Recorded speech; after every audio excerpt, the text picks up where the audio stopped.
Sticking with sheep, it was a bright sunny day when I paid sheep and beef farmer Dave Reed a visit, just off State Highway 38, north of Wairoa. He's been there 30 years with his wife Judy, and the couple have a remarkable garden of their own. The flourishing banana tree speaks to changing times on farm though.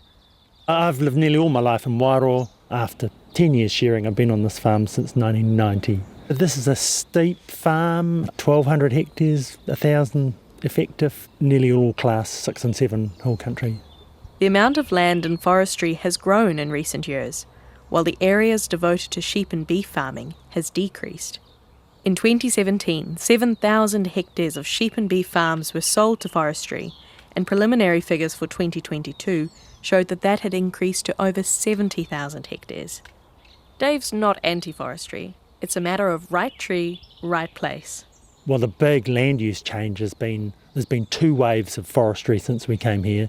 There was one in the 90s that was driven by low profitability of farming, and that's what allowed us to buy a farm and afford to buy a farm. And then more recently, since 2016-17, there's been just a massive afforestation driven by the ETS. Selling carbon credits to carbon polluters. That's meant, even back in 2017 when the price of carbon went up to $25 a tonne, the profitability from forestry increased 12-fold. That's just 12 times, that's massive. So that's like sheep farmers getting $600 a lamb, and we would be buying up all the dairy farmers and converting them to sheep and beef. So the same thing has happened here. Farms come on the market just like houses for all sorts of reasons. People retire, they shift, and every time a farm comes in on the market these days, forestry has the capacity, with the backing of the ETS, to pay more than a farmer can.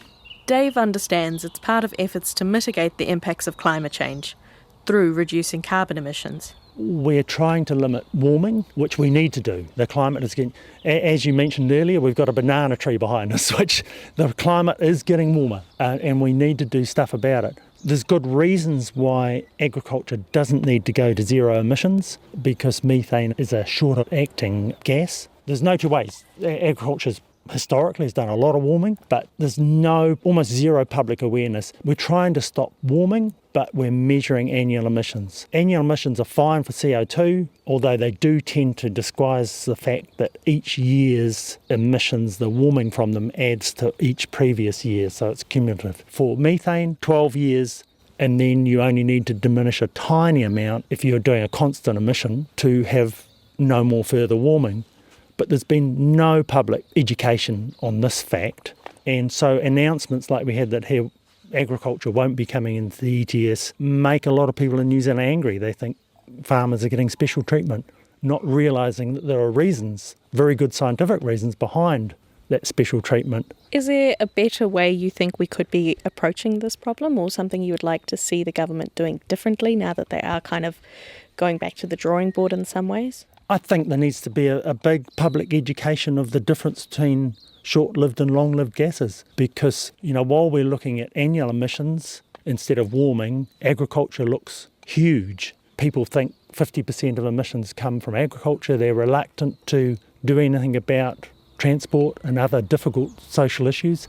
While methane is a short-lived greenhouse gas, in comparison to others like carbon dioxide, significantly reducing methane emissions, though not necessarily to zero, will help limit global warming to 1.5 or 2 degrees.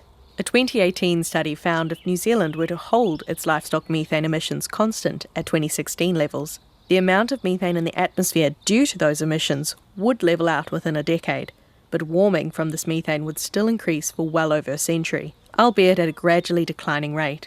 Also, that focus on methane is taking emphasis away from what agriculture could be doing, and that's reducing the use of nitrogen fertiliser. Like already, the most efficient 10% of farmers are producing 28% less methane per kilogram of product than the worst 28. That represents a huge ability for us to decrease warming. Are there things that you guys have done in your own farm operation to try and mitigate emissions, or to farm differently?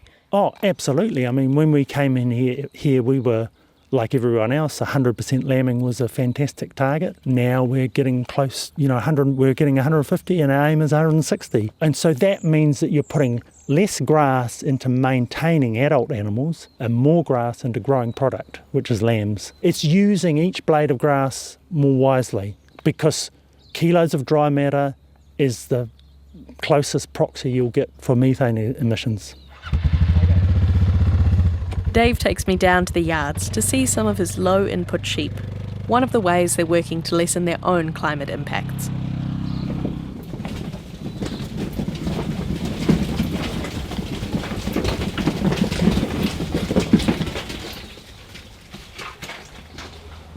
So what are we looking at here? So we're looking at, what age are they now? 10 months? No, 8 months. An 8-month ram. 8-month ram. Yeah. And what are some of the features that you're looking for in the sheep that you're breeding? So we are looking at no wool around the breech like this, no wool on the back of the balls, and this is a shedding tail. So all these sheep here, none of their tails have been shorn and none of their bellies.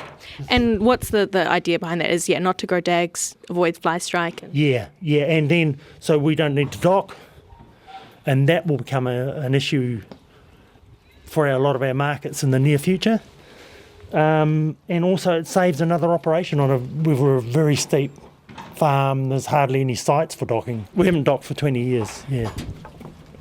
There's a range of different breeds that have gone into making them, and demand for their qualities seem to be increasing. A little bit of Wiltshire. I mean, we started from a Perindale base, and there's a bit of all sorts of things. A little bit of Finn, a long, long way back, a bit of Dorper, but yeah, basically a Perindale base with some mainly Dorper and Finn, Dorper and Wiltshire, and then a lot of selection. A lot of breeding, a lot of selection. So we have been with Sheep Improvement Limited, which is beef and lamb run. It's a genetics program. So we're fully recorded. We've got all the parentage. So we're also looking for sheep that have got good production figures. We are wanting sheep that don't have enormous ewes because they eat a whole lot more grass, and in the future will be emitting more, well, they still are emitting more methane, but it'll become an issue in the future.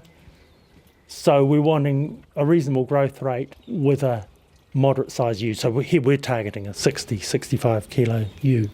So we've got about 3,000 ewes here and about 300 recorded stud ewes. So up till now, no one's been interested in what we're doing, and we've been basically breeding rams for ourselves. They're high-producing sheep. We're doing around the 150% lambing on very steep country, no shepherding, and our target is to do 160 out of a mid-190 scanning. So we're looking at very good survival. They're all facial eczema tolerant. We used to test at 0.6 and weren't getting any reactors. So these days we don't test anymore, but when there's a big natural challenge, we blood test the whole flock and cull anything that's got any sign of liver damage in the blood test. And you mentioned, when you guys started out, this was something you primarily were breeding for yourselves almost. Do you think is that changing a little bit? Just slowly. We sell the odd ram these days. So I see us as a middle way between a fully shedding sheep, and so we are hoping to get a sheep with no wool on the belly, no wool around the breech or the tail, and maybe clipping 2 or 3 kilos, only need shearing once a year. No dagging, no crutching.